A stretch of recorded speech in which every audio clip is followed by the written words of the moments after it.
বাড়িতে সবসময় পূজা পার্বণ অকেশন যে কোনো অনুষ্ঠান বাড়িতে থাকলে পরে আমাদের নারকেলের প্রয়োজন। আর নারকেল প্রসেসিং কিন্তু একটা ঝামেলার কাজ সবাই মনে করে, তবে আজকে তোমাদের যে স্টাইলে দেখাবে এভাবে তোমাদের একটু কষ্ট হবে না, সহজেই শত শত নারকেল প্রসেসিং করে নিতে পারবে খুব সহজে। দুর্গাপূজা আসছে তাই মনে মনে ভাবলাম আগে থেকেই নারকেলটা প্রসেসিং করে রেখে দিই।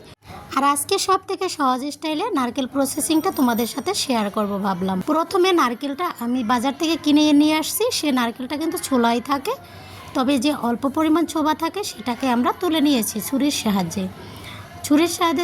ছুলে নিয়ে বটির যে হাতুড়ি আছে সেটা দিয়ে নারকেলটা ভেঙে জলটা বের করে নিয়েছি। হাতুড়ি দিয়েও তোমরা ভেঙে জলটা বের করে নিতে পারো।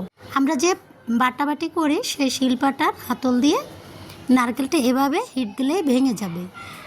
আর অনেক অনেক নারকেল এভাবে যখনই আঘাত করবে দেখবে এমনিতে বেরোয় আসে। নারকেলগুলো শুকনো নারকেল থাকে সেজন্য। আর যেগুলো বের হবে না তা আমরা কিভাবে বের করে নিই তোমরা দেখতেই পারবে।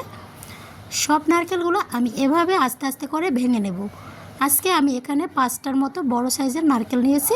আমরা যারা শহরে বসবাস করি তাদের দেখবে বাসায় সব সময় দা বটি কোনো কিছুই থাকে না, তাই নারকেল নিয়ে একটা দুশ্চিন্তা করতে হয়।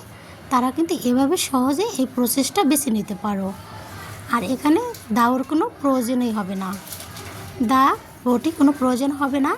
আমরা সহজেই এভাবে ভেঙে নিতে পারবো, নারকেলটাকে প্রসেস করে নিতে পারবো। সেজন্য দেখো আমার নারকেলটা একটু বেশি আছে, ভেঙে নিলাম সবগুলো।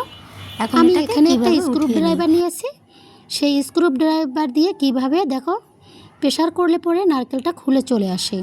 নারকেল তো উঠিয়ে নিলাম, এখন এর নিচের সাইডের ময়লা প্রসেসিংয়ের এক দুশ্চিন্তা। এটা কোনো দুশ্চিন্তা না, দেখো কত সহজে আমি এই কালো আরযুক্ত এইটাকে উঠিয়ে নিই। এটা কিন্তু নারকেলের সাথে মিলিয়ে দিলে নারকেলের কালারটা নষ্ট হয়ে যায়, দেখতেও ভালো লাগে না, তাই সহজে তোমরা এটাকে উঠিয়ে নিতে পারো। ছুরি দিয়ে উপরের আবরণটাকে এভাবে চাঁচা দিলে পরে আবরণটা আস্তে আস্তে খুলে বেরিয়ে আসবে।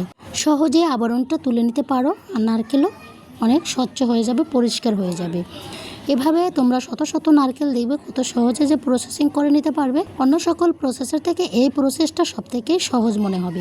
আমি সবসময় বাসায় এভাবেই ট্রাই করি, তোমরাও চেষ্টা করতে পারো, দেখবে কত সহজে এটা করে নিতে পারবে। আর সহজেই আমরা এই নারকেলগুলো ধুয়ে পরিষ্কার করে ব্যালেন্ড করে নিলেই আমাদের নারকেল প্রসেসিংটা সম্পূর্ণরূপে কমপ্লিট হয়ে যাবে। আশা করি তোমাদের আর এই নারকেল নিয়ে দুশ্চিন্তা হবে না। দেখো কত সহজে আমি কত নারকেল এখানে পরিষ্কার করে নিয়েছি, কত সহজেই কত সুন্দরভাবে। আমি সবসময় বাসায় এভাবে সহজেই করে নিই, তোমরাও চেষ্টা করবে। আশা করি তোমরা অনেক ভালো ফলাফল পাবে। সবাই ভালো থাকবে।